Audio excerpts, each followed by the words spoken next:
Selamat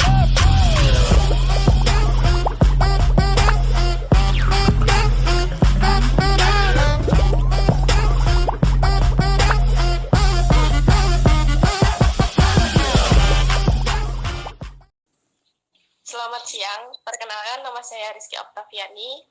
Bersama rekan saya ada Vira Okta, terus ada Alfa Hamzah Alfansuri, dan Simon Patar Simanjuntak dari kelompok 42. Pada kesempatan ini, saya bersama rekan-rekan saya menghadirkan seorang narasumber. Sebelumnya, perkenalkan dulu narasumber kita, Ibu Widya Stuti. Halo Widi. Ya, halo juga. Baik, beliau ini adalah seorang wirausahawan dalam bidang makanan di desa Sumampir, di bidang kuliner, tepatnya di desa Sumampir, Kecamatan Rembang, Kabupaten Purbalingga, dan juga seorang ibu rumah tangga. Iya, baik. Kalau gitu kita langsung saja masuk ke sesi wawancara dengan pertanyaan pertama. Sejak kapan Ibu merintis usaha ini?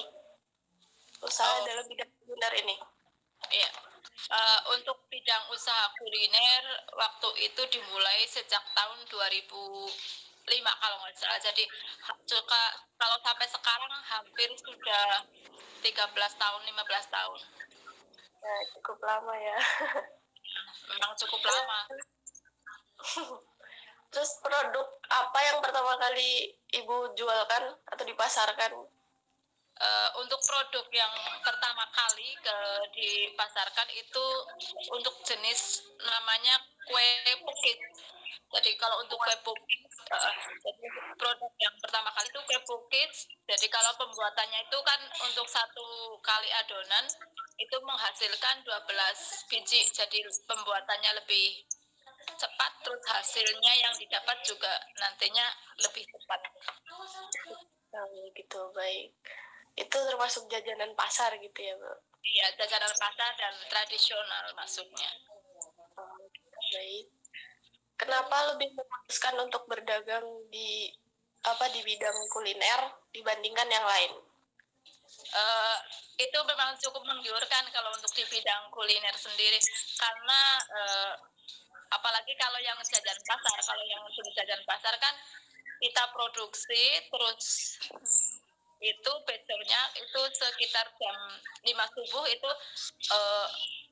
para penjual yang berkeliling itu nantinya kan mengambil dagangan dari tempat kita, terus paginya sampai sekitar jam 9 atau jam 10 mereka udah kembali. Jadi untuk secara feedback kembalinya ke kita produksi terus kita jual terus langsung kita dapat uang. Gitu. Berarti ya, jadi lebih cepat. Hitungannya per hari gitu ya, Bu, untuk income. Baik, rekan saya ada yang mau dipertanyakan? Selanjutnya saya yang akan nanya. Terus untuk modal awalnya itu berapa, Bu, yang perlu dikeluarkan? Kalau waktu awal mula kita tahun 2005 itu kalau nggak salah itu paling dengan modal sekitar 50.000, tapi nanti kita dapat keuntungannya itu hampir 50% sampai 75%. Jadi kalau untuk jenis yang saya produksi sendiri itu memang menggiurkannya seperti itu. Kalau kita produksi terus barang yang diproduksi terus besoknya kita jual, jadi lebih cepat dari modalnya lebih cepat kembali. Terus bagaimana sih, Bu, kisah waktu ingin memulainya itu? Kalau untuk memulainya itu motivasi awalnya kan waktu itu saya pribadi punya anak kecil, terus pengen jadi ibu rumah tangga, tapi bagaimana kita bisa menghasilkan income, pemasukan tanpa harus kita mendapatkan dari misalkan dari pemasukan dari suami. Itu awal mula motivasinya itu seperti itu. Jadi kita punya usaha sendiri di rumah, terus kita masih bisa mengerjakan sambil kita ngomong anak di rumah, terus apa yang kita produksi itu juga nantinya bisa disukai oleh misalkan keluarga kita, tetangga kita, akhirnya kita termotivasi bisa menjualnya gitu. Terus bagaimana kalau pendapat Ibu tentang orang yang iri terhadap usaha Ibu? Kan biasanya banyak tuh orang-orang yang iri, suka ngomongin. Nah, jadi gimana Bu pendapatnya? Kalau orang-orang yang iri sih, kalau selama bisnis dalam hal misalkan bisa diambil positifnya itu nggak apa-apa. Yang penting jangan mengejas misalkan produk kita itu dibilang jelek, dibilang kampungan, ini kalau saya pribadi nggak suka. Tapi kalau misalkan kita bersaingnya secara misalkan kan produk kita juga dengan tetangga kita atau dengan teman-teman yang lain kan kemungkinan bisa sama. Misalkan saya buat jenis misalkan kayak pukis, terus ada yang buat pukis, cuma kan mereka nantinya kan dikembalikan ke pasaran itu dalam artian gini, pangsa pasar kan akan membelinya ke tempat saya atau ke tempatnya dia, itu nggak masalah. Kalau misalkan kita mau bersaing itu secara seperti itu saja. Kalau misalkan mengejas makanan kita jelek, ini kalau saya secara pribadi nggak suka. Jadi dibiarkan saja, misalkan kalau orang nggak suka dengan kita secara pribadi nggak masalah, tapi jangan menjelek-jelekan produk lah. Baik Bu, selanjutnya saya akan menanyakan ada beberapa pertanyaan, yaitu yang pertama, bagaimana cara Ibu mengoptimalkan penjualan Ibu, terutama pada saat omsetnya sedang menurun gitu? Oh iya, seperti yang sekarang terjadi itu kan ada namanya yang terkena kasus imbas dari pandemi COVID. Jadi untuk yang kemarin waktu awal-awal ada COVID itu memang kita dalam beberapa hari atau beberapa bulan itu memang produk termasuk kita di sini dengan cara mengurangi hasil produksi. Kita misalkan biasa produksi untuk satu resep dihasilkan untuk 100, berarti kita dikurangi satu resep menghasilkan yang 50. Jadi untuk produksinya kita minimalisir, dikurangi supaya nanti besok untuk hasil penjualannya juga jangan sampai kembali ke kita terlalu banyak. Terus kita juga tetap harus kita melakukan namanya pelatihan untuk pembuatan resep, misalkan yang belum pernah kita buat itu kita coba. Tapi untuk percobaan resep yang baru akan kita produksi juga nantinya untuk pertama kalinya itu dicicipi dari pihak anak-anak terus keluarga. Kalau misalkan kita buat ini resep ini apakah disukai atau tidak kan nanti kan ketahuan. Kalau anak kita suka berarti oh ini makanan bisa kita jual, tapi kalau anak kita nggak suka nggak mungkin dijual karena yang kita jual rata-rata yang kita sukai. Iya, oh gitu Bu. Lalu untuk di mana biasanya Ibu menjual produk kecuali di pasar atau mempromosikannya? Kalau untuk promosi, kalau secara pribadi saya belum bisa yang secara Online gitu ya Bu. Secara online itu belum maksimal. Paling kalau secara online itu masuknya ke grup. Kita kan di sini juga punya grup, terus ada grup yang kelompok, ada grup yang secara dari dinas juga ada.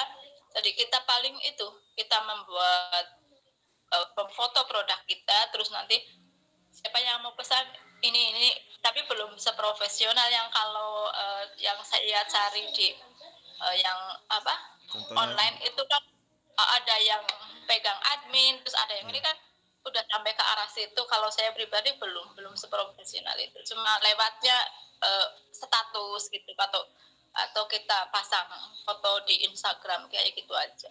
Oh gitu ya Bu. Yeah. Lalu untuk yang pertanyaan terakhir, apakah keluarga ibu mendukung keputusan saat melakukan Oh, usaha? sangat mendukung. Sangat mendukung ya bu. Sangat mendukung karena di samping memang sih kita kodrat kita kan sebagai ibu, tapi juga sebagai ibu juga di samping itu karena melihat pangsa pasar kan menjanjikan.